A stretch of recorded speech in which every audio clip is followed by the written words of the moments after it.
보여줍니다. 25장 다빠마테라예요. 다빠. 이래 다빠마테라는 빠두무따라 부처님 제세시에 부처님께 설법 듣다가 부처님께서 비구 승가를 위해 거처를 마련하는 비구들 가운데 으뜸이다 라고 한 비구 선언하시는 것을 보고서 본받고자 7일간 큰 공양 올리고 서원하였다. 부처님께서 숙이 주시고 부처님으로부터 숙이 받은 빠두무따라 부처님으로부터 숙이 받은 미래의 다빠마테라는 선행으로 가득한 삶을 살다가 죽었다. 죽은 뒤 현신 세계 또 인간 세계 거듭 태어났다. 까싸빠 부처님의 가르침이 쇠퇴하여 후반기에 그는 다시 훌륭한 사람으로 태어나 비구가 되었다. 사람들 속에 사는 것은 깨달음을 얻는 다른 길이 아니며 어울려서 사는 것은 깨닫는 데 도움이 안 되고 참된 비구는 홀로 지내야 한다는 견해를 같이 하는 6 비구를 만난 그는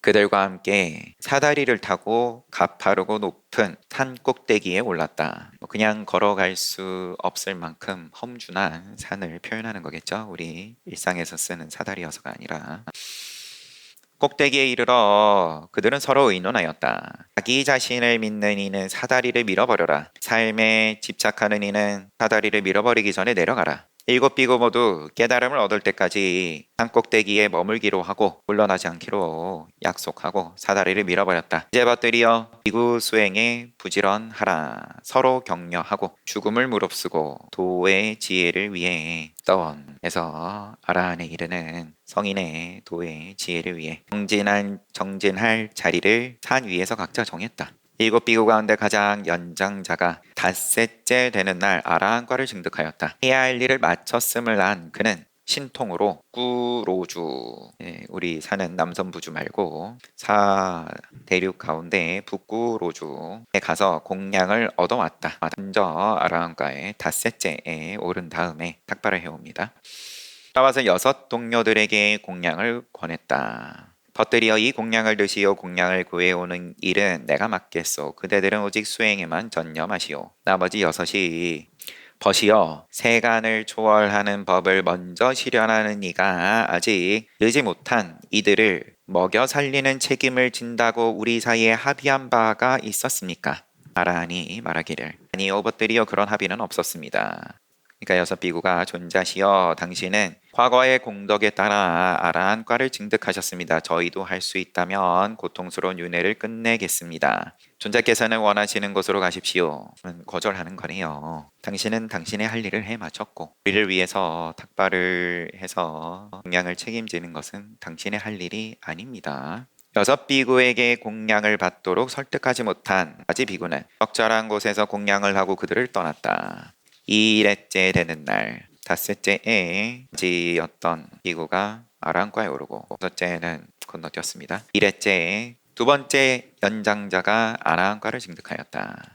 여기서 연장자는 이제 비구 범납이겠죠. 그 또한 신통으로 북구로조에 가서 다들 북쪽 대륙으로 갑니다. 나머지 도반들 위해 공양 올렸으나 역시 거절당하자 적절한 곳에서 공양하고 떠났다. 몸이 무너져 죽은 뒤 그는 정거천에 태어났다.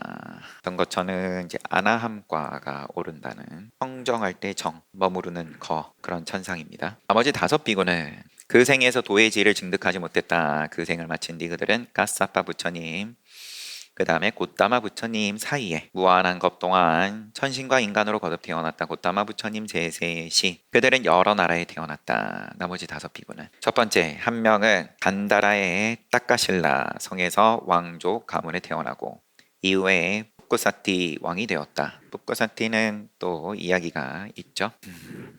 아프가니스탄 대략 중앙아시아에 있는 따까실라라고 그쪽 지역에 푸꾸사티 왕이 마가다국의 왕하고 서로 편지를 주고받아요. 그러면서 서로 좋은 관계를 유지하면서 가장 귀한 것을 서로 선물을 하는 입장에서 이 지역에서만 나는 특별한 보석을 선물하고 마가다국의 빈비사라 왕은 고민을 한참 하다가 부처님의 법이 가장 귀하다 그러면서 금으로 만든 편지지에 병을 써가지고 그것을 선물하죠. 그런 다음에 당신이 이 가르침을 받아서 수행자가 되기를 바라는 서원까지 말미에 넣은 다음에 편지를 보내고 빈비사라 왕은 정작 뿔가 수행자가 되진 않았지만 편지를 받은 다음에 실제로 나라를 던지고 출가 수행자가 됩니다. 그거는 서가모니 부처님을 만나겠다고 거기서부터 중림정사까지 여행을 쭉 해옵니다.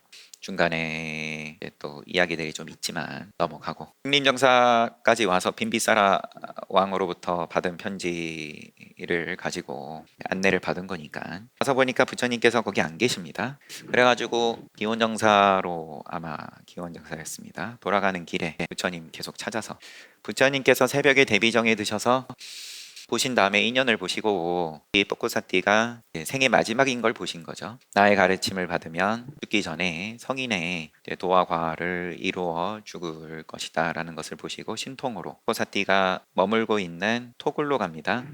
어느 도공의 그 가마 안에서 하룻밤을 머물고 있고 부처님께서 부처님인 모습을 감추시고 집주인한테 오늘 하루 묵을 수 있냐? 앞서 먼저 온 수행자가 있는데 그 사람이 괜찮다고만 하면 머무셔도 좋습니다. 그래가지고 같은 거처에서 뻐꼬사띠하고 부처님하고 하룻밤을 머무는 이야기가 거기서 진행이 되는 거죠. 그래서 뻐꼬사띠가 당신은 뭐 누구를 스승으로 어떤 가르침을 따릅니까? 저는 서가모니 부처님을 스승으로 그 가르침을 따릅니다. 당신은 그를 보면 알아볼 수 있습니까? 부처님께서 그렇게 문답이 시작이 되면서 부처님께서 법을 쭉 설하시는 가운데 그제서야 뻐꼬사띠가 앞에 앉아있는 분이 자기가 만나고 싶어 했던 부처님인 것을 그제서 알고 때까지 동등한 입장에서 칭을 했던 것에 대해서 참회를 하고 부처님께서 거기에 대해서 받아들이고 그런 다음에 도과에 오르죠.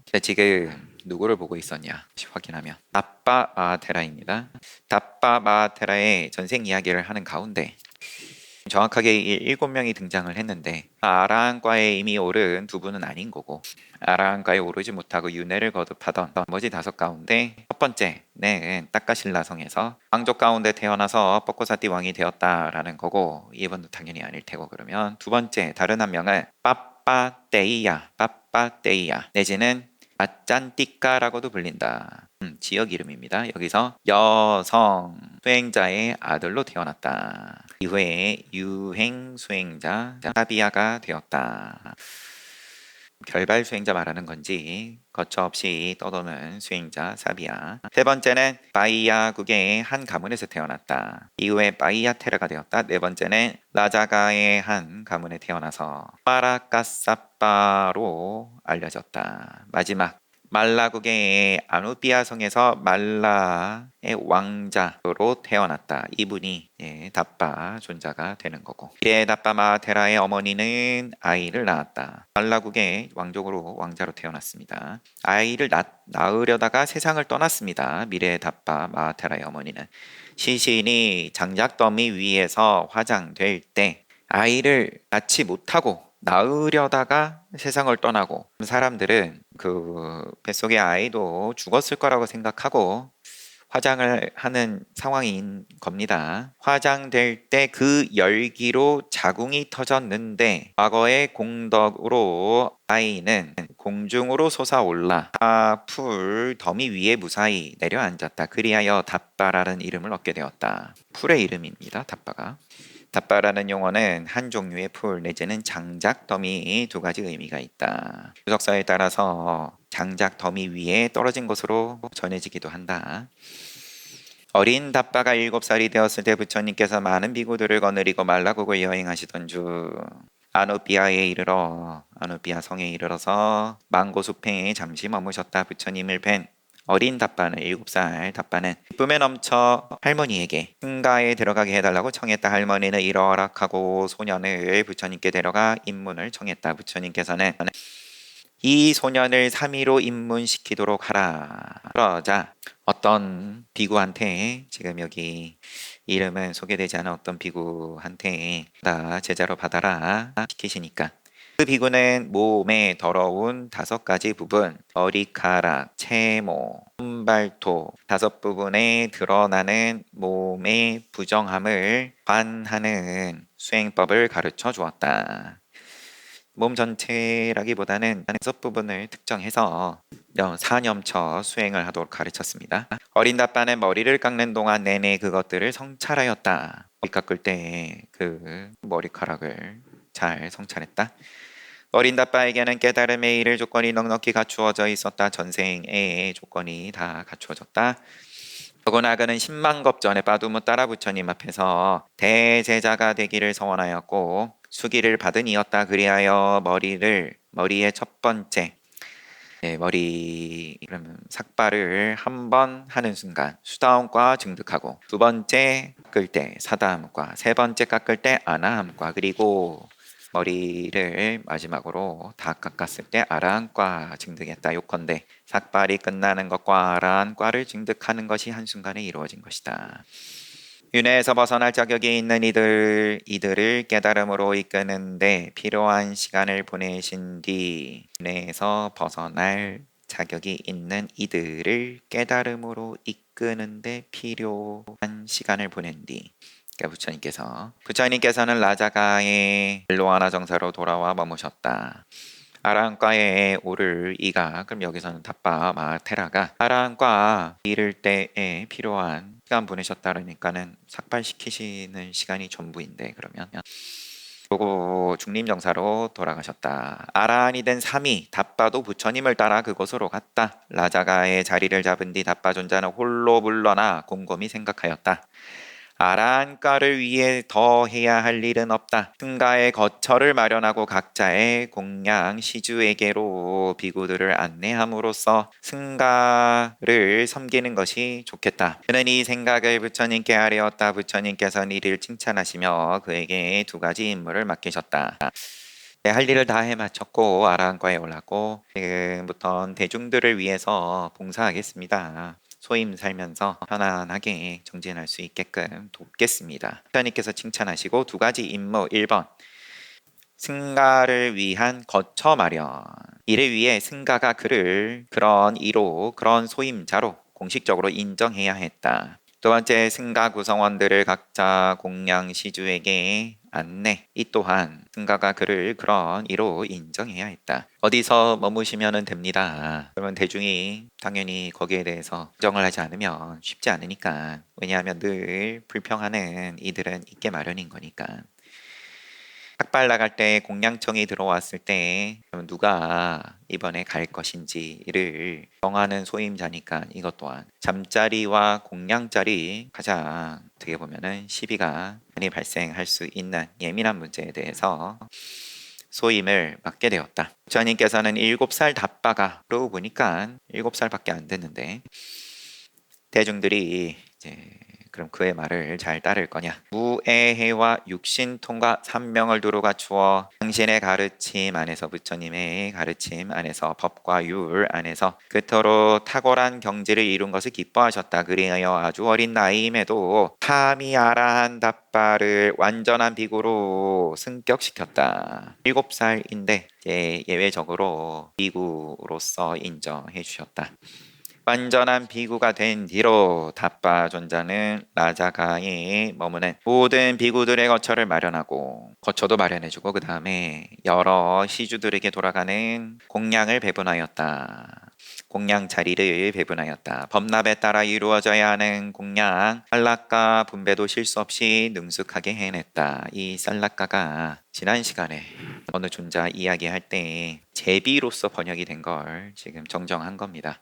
우리의 상식으로의 제비는 이제 제비 뽑기의 제비인데, 좀 이상해가지고 다시 찾아보니까 이때 당시에 당연히 운에 맡기는 제비 뽑기를 한 건 아니었고, 그러면 그냥 말 그대로 순서입니다. 누가 어느 자리에 가야 될지에 대해서 그 존자가 가장 먼저 이 살락가를 뽑았다라는 건 가장 먼저 공양 자리를 배분 받는 데 있어서 으뜸이다라는 칭호를 받았다는 이야기이고, 여기서도 법납에 따라서 하차는 법납순이니까 살락가 분배도 실수 없이 능숙하게 해놨다. 대중들이 시비가 발생하지 않게끔 있어 있게 했다. 말라 왕족 출신의 이 젊은 아라한 비구는 어린 아라한 비구죠.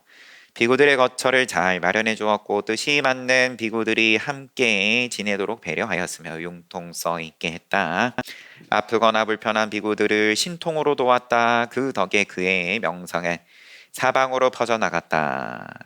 참 대중이 편안하네. 는 방문 비구들이 때 아닌 시각에 먼 곳에서 와가지고 지화과 의사 지화과의 망고숲 정사나 딱구치 정사의 성소처럼 통상 마련해주기 어려운 거처를 청하곤 하였다. 많은 방문한 비구들이 부처님 찾아서 늘 비구들이 올 테니까 먼 곳에서 와서 또 도착하는 시간은 중구난방일 수밖에 없는 거니까 또 때 아닌 때 와가지고 그런 때 시간으로도 그렇고 장소로도 또 머물기에 적당하지 않은 장소를 청할 때 그런데 놀랍게도 답바 존자의 신통으로 그 청이 다 이루어졌다. 존자는 임무에 자기 소임에 필요한 만큼의 많은 화현시키는 거네요. 만들어내서 필요한 만큼 많은 화신을 만들어내서 그 화신들이 밤의 어둠 속에서 밝은 등불처럼 빛나는 손가락으로 백들을 원하는 곳까지 이끌어 거처와 잠자리를 이끌어 주었다. 거처와 잠자리로 이끌어 주었다. 뜸칭호 부처님께서는 답바존자가 상가에 바친 고귀하고 헌신적인 봉사를 인정하시어 어느 자리에서 대중 앞에서 비구들이여 비구 승가를 위한 거처를 마련하는 나의 비구 제자들 가운데 한라왕족 출신 답바존자가 으뜸이니라. 근데 또 이야기가 좀 더 있습니다. 답바존자가 참으로 계행이 청정한 비구였는데 그럼에도 띠아와 부마 아까 이들 육군 비구 무리 가운데 둘이죠. 이들 악한 비구 무리로부터 메띠아라는 발음이 같다 보니까 이게 아난존자 얘기 볼 때도 우리가 조금 헷갈렸다가 정리를 했죠. 메띠아라는 비구니와 공모하였다는 비방을 받았다. 이 불행한 사건은 그 자신의 과거 악업이 맺은 결과였다. 91겁 전 윗바시 부처님 제세 시에 그는 청정한 줄 알면서도 한 아라한을 비방한 적이 있었다. 그때의 이야기. 답바존자가 그때 이야기는 여기서는 더 언급을 안 하고요. 답바존자가 입적하기로 된 날 그는 탁발에서 돌아와 공양을 마치고 부처님께 예경을 올린 뒤 발을 씻었다. 그러고는 외딴 곳에 작은 자리에 앉아 한동안 멸진정에 들었다. 상수멸에 들었다가 미리 정한 시간에 멸진정은 항상 시간을 정해놓고 들어가니까 선정에서 일어나서 자신의 아유상카라 생명 기능을 살펴보고 앞으로 단 두세 시간밖에 살지 못하리라는 것을 알았다. 부처님께서 함께 지내온 동료들에게 부처님과 또 함께 지내온 동료들에게 각별을 고하지 않고 홀로 떠나는 것은 도리가 아니라고 생각하고 또한 메띠아와 부마 작가 비구의 비방으로 자신을 잘못 알고 있는 이들이 그의 이 답바 마테라 본인의 진정한 가치를 볼 수 있도록 그들의 미래 이익을 위해 왜냐하면 아라한을 발방하면 인과가 크기에 거기에서 벗어나게끔 해주기 위해 죽기 전에 부처님께 떠남을 고하고 신통을 보여야 할 의무가 있다고 느꼈다. 그리하여 부처님 앞에 나아가 예경 올리고 적절한 자리에 앉아서 선서시오. 제가 결반에 들 때가 되었습니다. 부처님께서는 답바존자의 아유상카라를 살펴보시고 그가 곧 죽으리라는 것을 아시고 답바여 그대는 자신의 날 때를 아는구나. 그러자 답바는 예경을 올리고 부처님을 오른쪽에 모시고 3번 도운 뒤에 적절한 자리에 서서 세존이시여 우리는 10만겁 동안 여러 생에 걸쳐 세상에서 함께 살아왔습니다. 선행을 쌓은 것은 아랑과를 이루기 위한 것이었고 그 목표는 이제 이루어졌습니다. 이번 생에서 이번이 세존을 뵙는 마지막입니다. 비구들 가운데 범부이거나 수다원이거나 사다함인 이들은 몹시 슬퍼하고 더러는 울음을 터뜨렸다. 아나함 아라한과는 거기에 대해서 잘 단속을 할 줄 알기에 슬퍼하고 울음을 터뜨리는 것은 항상 수다원 사다함까지만 이야기를 하죠. 부처님께서는 답바존자의 마음을 아시고 답바여 그러하다면 우리와 승가가 볼 수 있게끔 신통을 보여라. 이 말씀이 떨어지자마자 모든 비구들이 자리에 모였다. 답바존자는 부처님의 제자에게 걸맞는 신통을 보여주었다. 예를 들면 하나이다가 여럿이 되고 여럿이다가 하나가 되고 내지는 보이다가 보이지 않고 등이었다. 신족통 여러 신족통을 보였다. 그런 다음에 부처님께 다시 예경을 올렸다. 그리고 공중으로 솟아올라 공에 마음으로 만든 땅을 지어서 그 위에 앉고 예비 단계로서 불의 가시나를 수행하였다. 불을 대상으로 보는 관법 수행을 하고 불의 원소에 집중하는 선정에서 일어난 뒤 자신의 몸이 불꽃 속에 타오르도록 서원을 세웠다. 이어서 신통 극의 기반인 불의 원소의 선정에 들었다. 그 선정에서 일어나 신통과 관련된 과정이 그에게 일어났다. 그 과정에서 그의 몸은 세계를 파괴하는 불에 비길 만한 온 세상을 태울 만큼 비길 만한 위력으로 타올라 조건지어진 물질적 현상, 연기, 몸 전체를 남김없이 태워버렸다. 몸의 흔적조차 남지 않고 해도 남기지 않았다. 그런 다음 존자가 원한 대로 불꽃이 완전히 사그라들었다. 신통의 과정이 끝날 때 마음은 유분식으로 돌아갔으니 이 순간이고 죽음이라 할 수 있었다. 이렇게 두카, 괴로움을 끝내고 열반을 실현하며 익적한 타빠존자의 삶이 막을 내렸다. 그래서 타빠존자는 태어날 때 여기 어머니의 몸 안에 있는 가운데 자비를 하는데 연생인연으로 거기서 공중으로 솟구쳐가지고 풀 위에 닷밥 풀 위에 내려앉아서 삶을 이번 마지막 생을 시작을 했는데 열반의 모습이 그것을 마무리 짓는 모양으로 열반에 드셨습니다.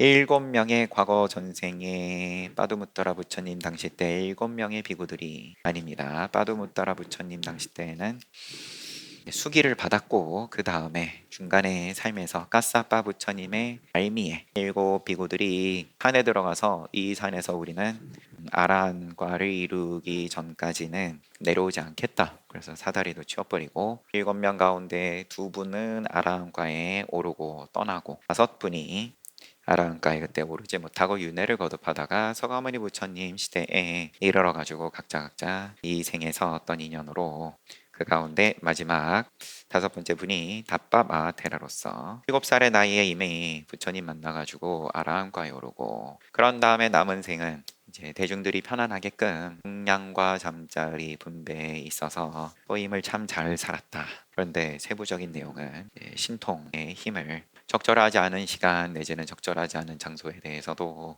대중들이 원할 때 거기에 대해서 편안하게끔 힘을 살았다. 시 공간에 대해서 자유로운 입장이었다. 아라한과이니까. 그 앞서서 함께 본 분은 바세나 왕간따 붓다 마하테라입니다. 아버지의 이름이 왕간따여가지고 왕간따 붓다이네요. 왕간따의 아들 우파세나.